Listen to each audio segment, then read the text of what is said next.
Plants often want to grow tall so they can outcompete their neighbors for sunlight, and trees do this better than anyone.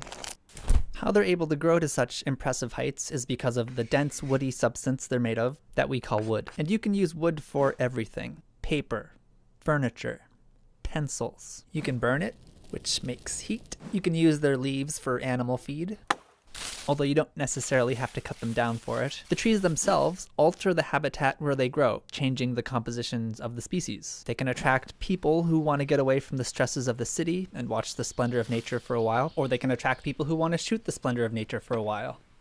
And beside the recreation of hunting, something like 1 billion people rely on forests for food. The roots of trees wind and dig through the soil and help keep the soil in place. All the decaying plant matter also helps make the soil stick together, so it forms clumps or aggregates. The roots and organic matter together help build the soil structure, creating pore spaces that allows water to flow through and be absorbed better and recharge the water table. The organic matter is a big part of what makes the topsoil the topsoil. Among many other things, it helps hold and exchange nutrients for plants, which makes things grow better. There's usually more carbon in the organic matter of the soil than there is in the total above ground biomass. When you talk about forests sequestering carbon, you're mostly talking about the soil. Depending on the climate, it can take decades to centuries to build a nice, healthy soil. But after logging without the roots or a steady stream of organic matter, you can lose the soil structure. The water doesn't penetrate as well, so it can run off, eroding the soil, which can diminish stream quality and cause floods. And after, things just aren't going to be growing as well. It all depends on the soil, the climate, and what the managers are or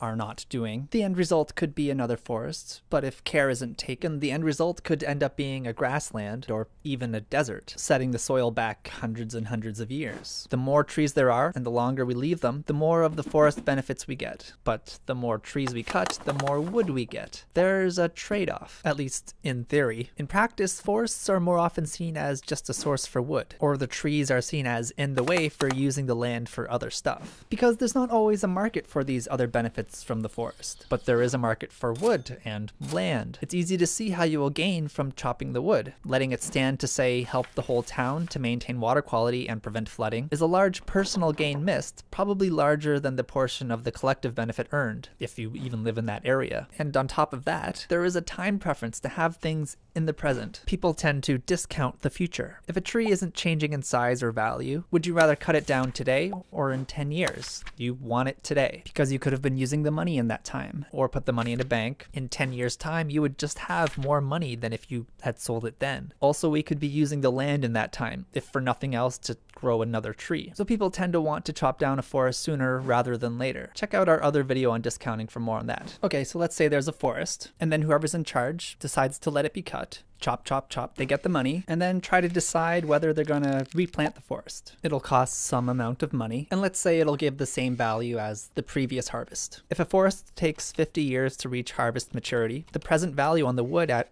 a 5% discount rate, let's say, which is on the low side for a discount rate, would only be 8% of its future value. It may not be high enough to justify replanting the forest. So the owners may just take the wood, forget about that land, and just try to find some new forests that they can chop down. What they call forest mining or liquidation forestry. To a private organization, there is money in the trees, but it's basically a one-time payoff since the forest grows so slow. But if nothing is done with that area after, and you lose your soil, all these other things that the forest does, including the production of wood, can be gone for a very, very long time. You don't tend to see this kind of behavior if the forest is owned and managed by locals who get all these other benefits. A local will plan 50 years into the future for the benefit of their community, their children, and their culture. In this series, we're not going to get so much into silvicultural practices, but look at what influences the decision of when to cut down a forest, and look at the non-market values that should be considered to create an economically efficient system.